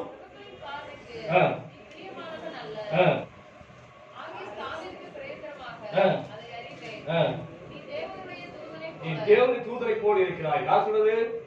ஆகீஸ் சொல்றான். ஆகீஸ் யாரு? பெலிஸ்திய ராஜா. அல்லேலூயா. பெலிஸ்தியருக்கும் தாவீதுக்கும் என்ன இருக்குது? ஜென்ம பகை. கோலியாத்தை கொண்டது தாவீது. கோலியாத் யாரு? பெலிஸ்தியன். அதை கொண்டது யாரு? தாவீது. அது நிமித்தம் ஜென்ம பகை இருக்குது. அப்படி ஜென்ம பகை கொண்ட அந்த ஆகீஸ் ராஜா தாவீதை பார்த்து சொல்றான், நீ உத்தமன் சொல்றான். அல்லேலூயா. அப்ப எதிரிகள் சாட்சி சொல்ல முடியாத வாழ்க்கை வாழ்வதுதான் என்னது? அவன் தான் யாரு? தேவனுடைய புத்திரன் வாழ முடியும். அல்லேலூயா. ஒரு ஆவிக்குரிய மனுஷன் இந்த உலகத்துல யாரையுமே எதிரி நினைக்க மாட்டான். அல்லேலூயா. நமக்கெல்லாம் எதிரி யாருன்னு சொன்னா யாரு? பிசாசு தான் எதிரி. அல்லேலூயா. பிசாசு தான் நமக்கு எதிரி. வேற யாரும் உலகத்துல நமக்கு எதிரி கிடையாது. அல்லேலூயா. நல்ல மனுஷர்களுக்குள்ளாக இந்த பிசாசு புகுந்து நமக்கு விரோதமா நினைச்சு வந்து எதிரியா மாற்றலாம். அதான் புரிஞ்சுக்கணும். அவன் நல்ல மனுஷன் தான். ஆனா அவளுக்குள்ள இருக்கிறது பிசாசு. அந்த பிசாசு நமக்கு விரோதமா தூண்டி விடுறான். அதனாலதான் அவனுக்கு விரோதமா எழுதுறாங்க. அப்ப நான் அவனை பயக்கூடாது. அவனுக்கு பிசாசு தான் செய்யணும். நான் பயக்கணும் முடிய அவனை பயக்கூடாது. அல்லேலூயா. யூதாசு ஆனா இயேசு தான் தேர்ந்தெடுக்கப்பட்ட சீஷன். அவனை இயேசு காட்டி கொடுத்தான். இயேசுக்கு விரோதியா மாறிட்டான். அப்ப இயேசு வந்து முதற்கமாக காட்டி கொடுக்கிறான். அப்ப ஆண்டவர் சொன்னாரு, சிநேகிதனே சொன்னாரு. ஏன் சொன்னாரு? எப்ப விரோதியா மாறினா? பிசாசு அவனுக்கு புகுந்தது. இல்லையா? பிசாசு அவனுக்கு புகுந்தது. புகுந்த உடனே ஆண்டவர் இயேசுக்கு விரோதமாக மாறிட்டான். காட்டி கொடுக்க முயற்சி எடுத்தான். அல்லேலூயா. அது வரைக்கும் நல்லவன் தான். பிசாசு அவனுக்கு புகுந்ததுனாலதான் அவன் மாறிட்டான். ஆனா ஆண்டவர் சொன்னாரு, நீ நல்லவன் தான். ஆனா உனக்கு பிசாசு நினைச்சது உனக்கு கிரீச்சின்னு சொல்லி அவனை பார்த்து நான் சொன்ன சிநேகிதனே அவனை பயக்கல. அவனுக்கு பிசாசு தான் ஆண்டு போயிச்சான். அல்லேலூயா. உண்மையில ஆவிக்குரிய மனுஷன் யாரையும் பகைக்க மாட்டான். யாரையும் விரோதியாக நினைக்க மாட்டான். அல்லேலூயா. எனக்கு தெரியும் அவன் எல்லாம் நல்ல மனுஷன் தான். பிறக்கும் போது எல்லாம் நல்ல மனுஷன் பிறக்கிறாங்க. ஆனா பிசாசுக்கு ஆட்கொண்டு அப்படின்னால்தான் அவங்க விரோதியா எழுதுறாங்க. அப்படி நாம செய்ய வேண்டியது அவனை பகைக்க வேண்டியதில்லை. அவனோட பிசாசை தான் அவன் செய்யணும், பகைக்கணும். அவனை தான் துரத்த முடிய அவனை துரத்தக்கூடாது. அல்லேலூயா. ஆக இப்படி யாரு எந்த மனுஷன் இப்படியாக சத்துரு நேசிக்கிறவனாக, சத்துருக்காக ஜெபிக்கிறவனாக, சத்துருவை ஆசிரியர்களாக மாறானோ அவன் தான் தேவனுடைய புத்திரன் எனப்படுவான். அல்லேலூயா. அவனை பார்த்துதான் ஆண்டவர் இயேசு கிறிஸ்து சொல்வாரு, என் சகோதரனே என் சகோதரியே என்று சொல்ல முடியும். அல்லேலூயா. அடுத்த 5வது வாசிப்போம். மத்தேயு 12ஆம் அதிகாரம் 47 வாசிப்போம் 5 வரைக்கும்.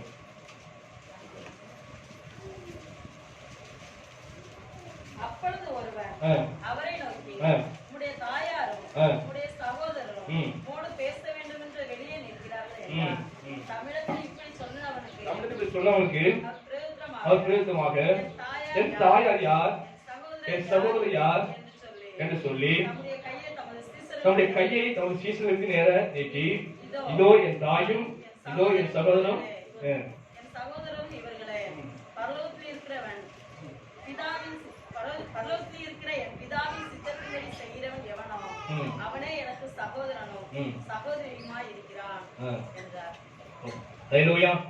இங்க பாருங்க, தேவனுடைய பிள்ளை யாரா இருக்க முடியும் சொல்லி பாத்தீங்கன்னா சரி, யாரா சொல்றாங்க ஆண்டவர். சபையை பார்த்து ஆண்டவர்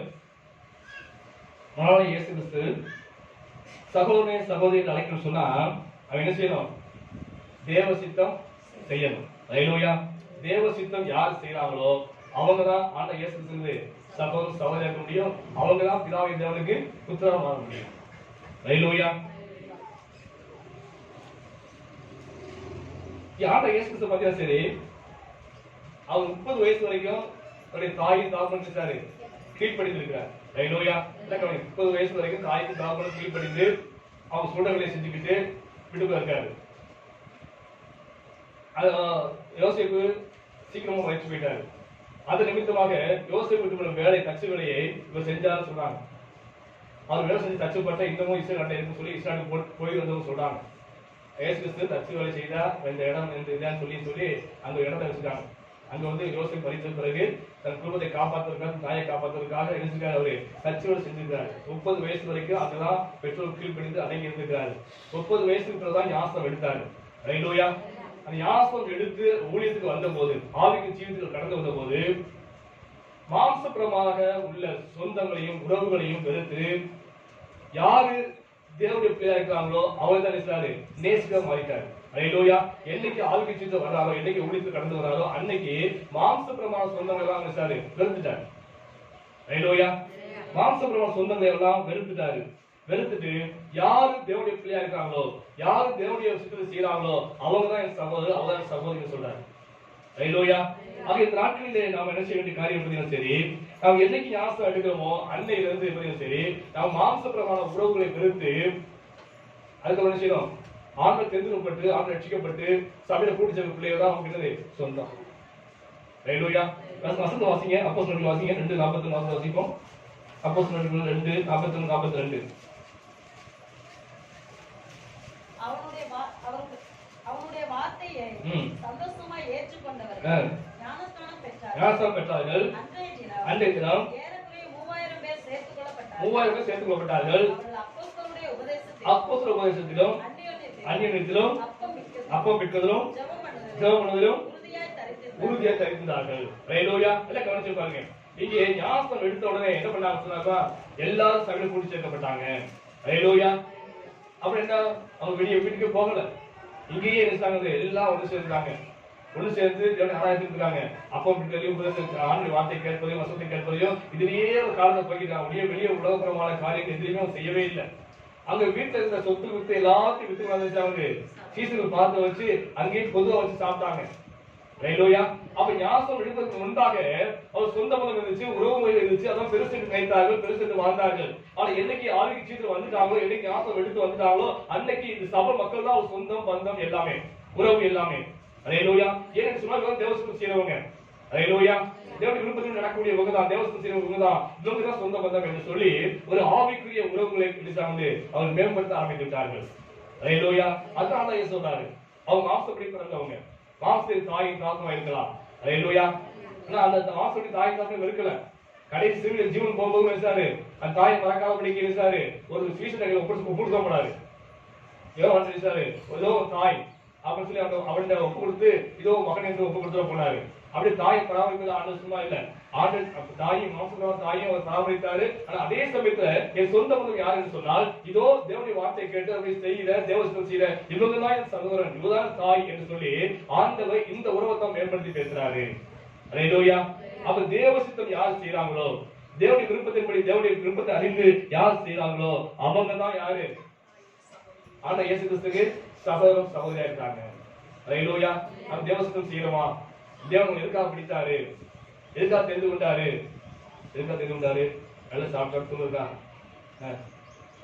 உங்களை அழைத்தது நோக்கம் இருக்குது, நல்லா புரிந்து கொள்ளுங்க. உங்களை அழைத்தது நோக்கம் இருக்குது, என்னை அழைத்தது நோக்கம் இருக்குது. ஹல்லேலூயா. ஒவ்வொரு வாழ்க்கையும் ஆண்டு திட்டம் வச்சிருக்காரு, அதனாலதான் ஆண்டு தெரிந்து கொண்டாரு. ஹல்லேலூயா. இவ்வளவு மனிதர்கள் தெரிந்து கொள்ள இல்ல, அவங்க ரட்சிப்பு கிடையாது. ஆனா உங்களுக்கு ஆண்டு தெரிந்து கொள்ள நோக்கம் இருக்குது, ஒரு ரட்சித்த நோக்கம் இருக்குது, ஒரு சபையோட வைக்கிறது நோக்கம் இருக்குது. ஆனா அதை யாரும் கண்டுகொள்ள, தேவனை ஆராதிப்போம், காணிக்கப்படுவோம், வீட்டுக்கு போவோம், அப்படிதான் வாழ்ந்து இருக்க முடியும். தேவன் மாதிரி என்ன நோக்கம் வச்சிருக்காரு, என்ன சித்தம் வச்சிருக்காரு அறிந்து நாம என்ன செய்ய செய்வது கிடையாது. அப்போஸ்தலர் பவுலை ஆண்டு தொட்டாரு, அவன் சபைக்கு புறப்பட்டு போனான்.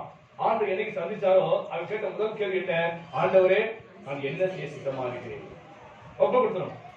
ஆண்டவர் சம்பந்தத்தை ஒப்ப கொடுத்தீங்கன்னு சொன்னா ஆண்டவர் இருக்காரு, அவர் சித்தத்தை வெளிப்படுத்துவாரு. நீ போ, பக்கத்து ஊருக்கு போ, அங்க அநேக ஒரு தீர்க்கதரிசி இருக்கிறான், அவன் சந்திப்பான் என்று சொல்லி ஆண்டவர் அனுப்பி வச்சார். ஹல்லேலூயா.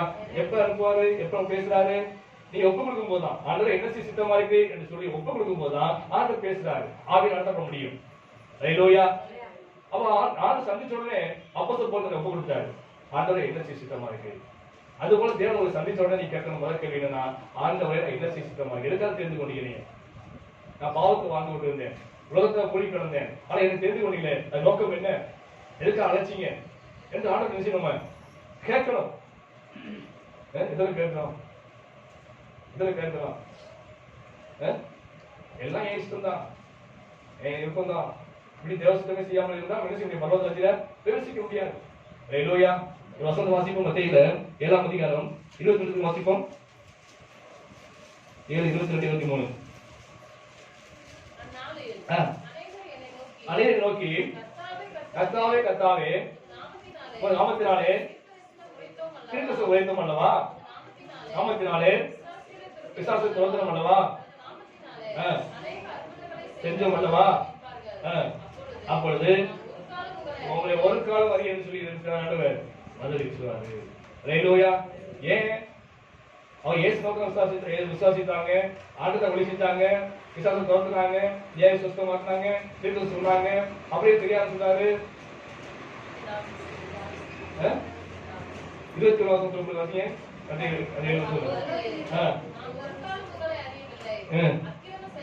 21 பரலோகத்தில் பிதாவின் சித்தத்தின்படி செய்யாதவன் செய்கிறவனே பிரவேசிப்பான். ஹல்லேலூயா.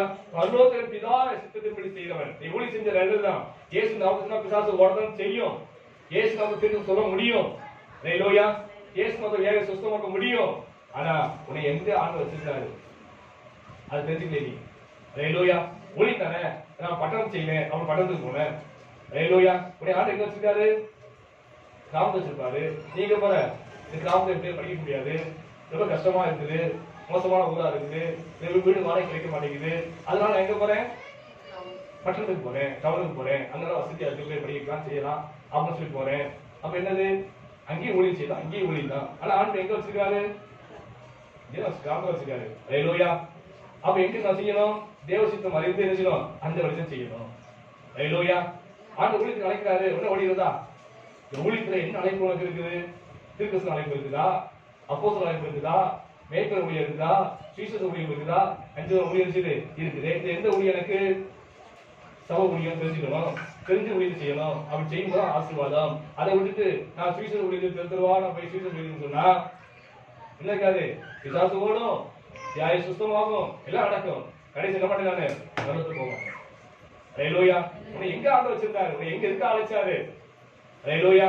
அது போல ஆண்டவர் அழைச்சிருக்காரு. சபைக்காக ஜெபிக்க முடியாம அவனை அழைச்சிருக்கலாம், இந்த ஊழியத்தை தாங்க முடியாம ஆண்டு அழைச்சிருக்கலாம், சண்டே ஸ்கூல் நடத்த முடியாம ஆண்டு அழைச்சிருக்கலாம், பைப்பர் நடத்த முடியாம அழைச்சிருக்கலாம், ஆண்டு அழைச்சிருக்கலாம். ஆனா இதெல்லாம் தெரிஞ்சுக்காம ஏதோ ஆக்சுவல் ஆராய்ச்சி போகணும், ஜெபம் பண்ணணும், காணிக்கை போடணும், ஆராதிக்கணும், வந்துடுவோம் அப்படின்னு சொல்லி வந்தீங்கன்னு சொன்னா அந்த நாட்களில நீங்க என்ன செய்ய முடியாது? பரலோகத்துல பிரவேசிக்க முடியாது. ஹல்லேலூயா. ஆனா இயேசு கிறிஸ்துவின் சகோதர சகோதரியா மாற முடியாது. பிதாவின் தேவனுக்கு நீங்க பிள்ளையாகவும் மாற முடியாது. ஹல்லேலூயா. பிலிப்பியர் வாசிக்கும் வசனத்தை 3 பாட வாசிப்போம். பிலிப்பியர் 3:12. நான் அடைந்தாயிற்று அல்லது முற்றிலும் தேடானேன் என்னாமல் கிறிஸ்து இயேசுவினால் நான் எதற்காக பிடிக்கப்பட்டேனோ அதை நான் பிடித்துக் கொள்ளும்படிக்கு ஆசையா தொடர்கிறேன். ஹல்லேலூயா. அவர் விருப்பம் அல்ல, அப்போஸ்தலர் பவுல் அல்ல, அவர் விருப்பம் அல்ல. என்னை எதுக்காக ஆண்டு பிடிச்சாரோ அதை கடைசி என்ன செய்யணும்? என்ன செய்யணும்? தொடரணும். ஹல்லேலூயா. நான் பிடிச்சு நினைக்கல, நான் பிடிச்சேன்னு நினைக்கவே இல்லை. எனக்கு ஆண்டு கொடுத்த ஊழியம் எது வரைக்கும் கொடுத்திருக்காரோ, எது நாள் வரைக்கும் கொடுத்திருக்காரோ, எது வரைக்கும் கொடுத்திருக்காரோ அது வரைக்கும் நினைச்சிடும் தொடர்ந்து ஓடும். ஹல்லேலூயா. என்னால முடியல ஆண்டவரே, இதுக்கு மேல என்னால ஸ்டெப் எடுத்து வைக்க முடியாது, இந்த ஊழியத்தை நான் அதோட முடிச்சுக்கிறேன் ஆண்டவரே, இந்த எடுத்து கொடுத்த ஆண்டு சொன்னா என்னது? இந்த ராஜ்யத்தில் பிரவேசிக்க முடியாது. ஹல்லேலூயா. உனக்கு எது வரைக்கும் வச்சிருக்க ஆண்டவர்? ஊழியம் பாடுதான், கஷ்டம் தான், எது வரைக்கும் வச்சிருக்காரு அது வரைக்கும் என்ன செய்ய? இந்த ஊழியம் செஞ்சு முடிச்சாதான் தேவசத்தை நிறைவேறும். ஹல்லேலூயா. யோனாவை கர்த்தர் அழைச்சாரு. எங்க அழைச்சாரு? நினிவேக்கு போக சொன்னாரு. எங்க போனா? தமஸ்கு போனா. பாண்ட சித்தம் என்ன? நினிவே போறது. இவர் சித்தம் என்ன? நினிவே பட்டணம் மோசமான பட்டணம். நினிவே பட்டணம் மோசமான பட்டணம். அங்குள்ள ஜனங்கள்லாம் கொடூரமானவங்க, கொள்ளப்பெறி பிடிச்சவங்க. அங்க போய் இந்த பட்டணம் அடிக்க போது சொன்னா என்ன செய்வாங்க? கொண்டு ஓட்டுவாங்க. அந்த ஊருக்கு நான் போகல, நான் தமஸ்கு போய் சுவிசேஷம் சொல்றேன், அங்க போய் ஊழியம் செய்றேன். ஏன் நீங்க தான் ஊழியம் செய்யணுமா, நான் இங்கே செய்யக்கூடாதா என்று சொல்லி நான் தமஸ்கு பிரயாணமானா என்ன ஆச்சு? பயணம் ஆயிடுச்சுக்கா, அது இருக்காரு. என்ன ஆகுது? கடல் கொந்தளிக்குது, புயல் காற்று அடிக்குது, கப்பல் செல்வது போல இருந்தது. ஒரு உயிர் பயம் வந்தது, அவங்க உயிர் பயம் வந்தது. எல்லாம் அலம்போதுறாங்க, எல்லாம் தூக்கி இருக்காங்க. ரைலோயா, கடல் கப்பல் சேதம் வந்தது போல எல்லாரும் பயப்படுறாங்க. ரைலோயா, அது போல இன்னைக்கு தேவசுத்தம் செய்யாமல் இன்னைக்கு அநேக தங்கள் பயணத்தை தொடர்றாங்க. இதனால என்ன சம்பவிக்கும் சொன்னா, புயல் காத்து வருது. என்ன புயல் காத்து வருது? பிரச்சனை வருது, போராட்டம் வருது. இல்லை இதோட தொலைஞ்சிருவோமோ, இதோட அழிஞ்சு போவோமோ என்று நினைக்கும் அளவுக்கு வார்த்தை வருது. பெரிய பிரச்சனை வரதான் செய்யுது. எதனால வருது? தேவசத்துக்கு மாறாக நீ செயல்பட்டு கொண்டிருக்கிற, தேவசத்துக்கு மாறாக நீ நடந்து கொண்டிருக்கிற, இது நிமித்தமாக புயல் காற்றெல்லாம் வருது. எதுக்கு ஆண்டு அனுமதிக்கா சொன்னா அப்பயாவது மணல் திரும்புவதற்காக தான். அப்ப யோனா புரிஞ்சுக்கிட்டாரு, ஓஹோ என்னாலதான் அந்த பிரச்சனையே, நான் தேவசத்துக்கு விரோதமாக மாறி நினைச்சு வந்து நான் பயணப்பட்டேன், அதனாலதான் தேவனுக்கு காத்தையும் புயலையும் அனுப்பிச்சிட்டாரு, எல்லாத்தையும் கடல்ல போடுங்க, எல்லாம் சரியா போகும். சரியாச்சா இல்லையா? அது போல தேவனுக்கு உங்களை ஒப்பு கொடுங்க, அப்ப அந்த புயல் பிரச்சனை மாறி போயிடும். உங்க வாழ்க்கைக்கான போராட்டம் பிரச்சனை தடையெல்லாம் மாறி போயிடும். அல்லேலூயா, தேவசத்துக்கு ஒப்பு கொடுங்க. தேவசத்துக்கு செய்யாமல் அவரது யாரும் பேசிக்க முடியாது. ஆண்டு அழைப்பு ஒரு நோக்கம் உண்டு, ஒரு தெரிந்த நோக்கம் உண்டு. உங்க ஆண்டு ஜீவனை கொடுத்திருக்காரு, அந்த ஜீவனை கொடுத்திருக்கான நோக்கம் உண்டு. அந்த நோக்கம் என்ன என்பதை தேவசத்தை கேட்கணும். நான் தேவசத்தை பேசிட்டேன், ஆனா யாரும் உணர்வு கிடையாது. இந்த காலம் இந்த காலம் போயிட்டே இருக்கீங்க ஒழிய யாரும் உணர்வு கிடையாது. ஒவ்வொரு வாழ்வின் தேவசத்தம் உண்டு. அது ஊழியர்களாலும் சரி, விசுவாசினாலும் சரி, எல்லா வாழ்வின் தேவசத்தம் உண்டு. அந்த தேவசத்துக்கு விரோதமாக நம்ம பயணப்பட்டோம் சொன்னா எதுவுமே சாத்தியமாகாது. அல்லேலூயா, ஒரு பயணம் நிம்மதியா இருக்காது. அல்லேலூயா, அதனால ஆண்டவர் காலத்துல ஒப்பு கொடுங்க. ஆண்டவரே எதுக்காக நினைச்சீங்க, நான் என்ன செய்ய சித்தமா கேட்கிறேன், அப்போ கவலை போல வாக்கை அர்ப்பணிங்க, ஆண்டவர் பேசுவாரு. அல்லேலூயா, அப்பதான் நீங்க தேவனுடைய புத்திரரா மாற முடியும். அப்பதான் ஆண்டவர் இயேசு கிறிஸ்து மறுபடியும் பார்த்து என் சகோதரனே என் சகோதரி என்று அழைக்க முடியும். அல்லேலூயா, ஆக அப்படிப்பட்ட வாழ்க்கை வாழ்வுக்கு அர்ப்பணிப்போம். ஜெபம். ஹல்லேலூயா, ஸ்தோத்திரிக்கிற ஆண்டவரே, துதிக்கிற ஆண்டவரே, உங்களுக்கு நன்றி செலுத்துகிற ஆண்டவரே, ஸ்தோத்திரம் ஸ்தோத்திரம் ஸ்தோத்திரம். உன்னதமான புத்தகம் என்பது ஒரு ஆவிக்குரிய புத்தகம். மனவாட்டி எப்படி மனவாளை சந்திப்பதற்கு ஆயத்தப்பட என்பதை நாம் விளக்கி சொல்கிற புத்தகம். இந்த நாட்டிலே மனவாளன் ஆகிய இயேசு கிறிஸ்து மனவாட்டியாக உங்களை என்னையை பார்த்து சகோதரன் சகோதரின் அழைக்கப்பட வேண்டும் என்று சொன்னால் நாம் பிதாவுடைய குமாரனை மாற வேண்டும், அவருடைய புத்திரனை மாற வேண்டும். அப்படி புத்திரன் மாறும் போதுதான் நாம் ஆண்டவர் இயேசு கிறிஸ்துவை பார்த்து சகோதரன் சகோதரன் சொல்ல முடியும், அவரை பார்த்து சகோதரன் சகோதரன் சொல்ல முடியும். அல்லேலூயா, ஆக எப்பொழுது நாம் தேவனுடைய புத்திரனை மாற வேண்டும் சொன்னால் முதலாவது அவரை விசுவாசிக்க வேண்டும். என் ஆண்டவர் இயேசு கிறிஸ்து எனக்காக ஜீவனை கொடுத்தாரு, எனக்காக ரத்தம் சிந்தினாரு, என் பாவத்தை சுமந்து தீர்த்தாரு, எனக்கு ரட்சிப்பை உண்டாக்க முடியாத ஜீவனை கொடுத்தாரு என்று விசுவாசிக்க வேண்டும். அவரை முழுக்க ஆண்டவர் இயேசு கிறிஸ்துவை தன் தெய்வமாக ஏற்றுக்கொண்டு தன் வார்த்தையை ஏற்றுக்கொண்டு அதன்படி ஜீவித்து இந்த வாழ்க்கையில் புதிய சிஷ்டியை மாற வேண்டும். அப்பொழுதுதான் நாம் பிதாவுடைய புத்திரராக மாற வேண்டும். இரண்டாவது, தேவனுடைய ஆவியில் நடத்தப்பட வேண்டும். ஆவிக்குரிய அனுபவத்தில் நாம் வளர வேண்டும். தேவ ஆவியானவர் நாள் வரைக்கும் அனைத்து பசுத்தாவும் சரி, அனைத்து ஊழியர்களும் சரி, விசுவாசிகளும் சரி, ஆவியை நடத்தி கொண்டே இருக்கிறாரு, இன்றைய வரைக்கும் நடத்தி கொண்டே இருக்காரு. இந்த அனுபவம் வாழ்வில் என்னைக்கு காணப்படுதோ அப்பதான் தேவனுடைய புத்திரரை மாற முடியும். ஆண்டவரை நடத்தினார், ஆண்டவரை கொண்டு போனார் என்று சொல்லும்படியான வாழ்க்கை வாழணுமோ அன்னைக்கு தான் தேவனுடைய புத்திரரை மாற முடியும். மூன்றாவதாக சமாதானம் கண்டுகள் பாக்கியவான்கள். அது தேவனுடைய புத்திரர் வசனப்படி நாம் மற்றொரு சமாதானப்படணும். ஆண்டவர் சொல்லாரு 1:6 சொல்லப்பட்டிருக்குது, நாம் தேவதூரின் நியாயம் சந்திக்கப்பட சொல்லுவோம். தேவதூரை ஆண்டவர் நியாயம் செய்ய முடியாது, ஆண்டவர் ஏற்படுத்தி வைத்திருக்காரு. நமக்கு இன்னொருத்தர் நியாயம் சொல்லக்கூடாது, நமக்கு இன்னொருத்தர் சமாதானப்படாது, நம்ம சண்டை இன்னொருத்தர் விளங்கி விடக்கூடாது, நாம் மற்றும் சமாதானப்படுத்த வேண்டும். அப்படி சமாதானப்பட்ட பாக்கியவான்கள் ஒரு தேவனுடைய புத்திரர் சொல்லப்படி நாம் மற்றொரு சமாதான பிள்ளைகளாய் காணப்பட வேண்டும். அப்பதான் தேவனுடைய புத்திரர் மாற முடியும். நம்மளை பார்த்து தேவன் சரி தேவ புத்திரர் ஏற்றுக்கொள்ள முடியும். அந்த இயேசு கிறிஸ்துவை நம்மளை பார்த்து சகோதரன் சகோதரன் அழைக்க முடியும். அடுத்து சத்துக்களை நேசிக்கிற பிள்ளையாக மாற வேண்டும். ஆண்டவர் தேவ புத்திரர் மாற வேண்டும் சொன்னால் நாம் எதிராளியை நேசிக்கிறோம் மாற வேண்டும், அவர் சபைக்கு ஆசிரிக்க வேண்டும், அவர் தீமை செய்ய நன்மை செய்ய வேண்டும். அப்பொழுதுதான் தேவனுடைய புத்திரர் மாற முடியும். அடுத்ததாக தேவசுத்தம் செய்ய வேண்டும். அவர்தான் தேவனுடைய புத்திரர் சொல்லப்பட்டிருக்குது. அந்த இயேசு கிறிஸ்து மாத்திராக்கே அவர் மாம்சத்தான உறவை மேம்படுத்தவே இல்லை.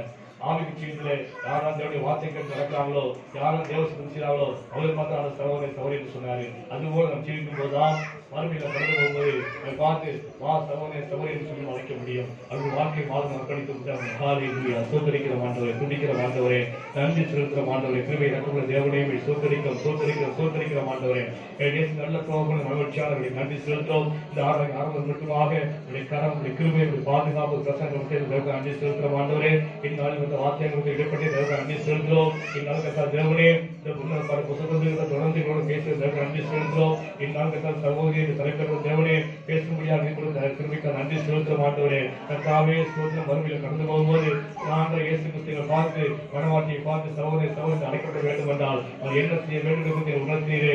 அவர்கள் பிதாவை தேவனுக்கு புத்திரம் மாறவேண்டும் உணர்த்தீரே. அதுக்காக நன்றி செலுத்துகிறோம். பிதாவை தேவனுக்கு புத்திரம் மாறவேண்டும் சொன்னாங்க. என்ன செய்ய வேண்டும் சொன்னதற்காக நன்றி செலுத்த மாட்டவரே. கேட்ட வார்த்தை நாங்கள் ஜீவித்து தேவனுடைய புத்திரம் மாறவோம். கர்த்தாவே ஸ்தோத்திரம்.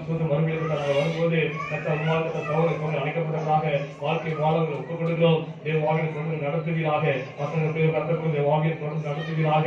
கர்த்தாவை வசனத்துக்கு உட்பட்டு தேவனே, கர்த்தாவை தன் வாழ்வை கடைப்பிடித்து ஜீவிகளுக்கு எல்லாம் ஓரை மாற்றுவீராக.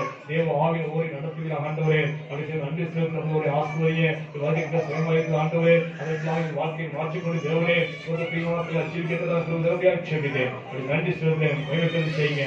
இயேசுக்கு சொன்னாவே ஆமென். ஆத்மாவை கர்த்தரை ஸ்தோத்திரி. என்னுடைய நாமத்தை ஸ்தோத்திரி. ஆத்மாவை கர்த்தரை ஸ்தோத்திரி. கர்த்தர் சுவாமி இயேசுவின் கிருபையும் அந்நியமைக்கும் காவலும் இன்றும் என்று கொடுப்பதாக ஆமென்.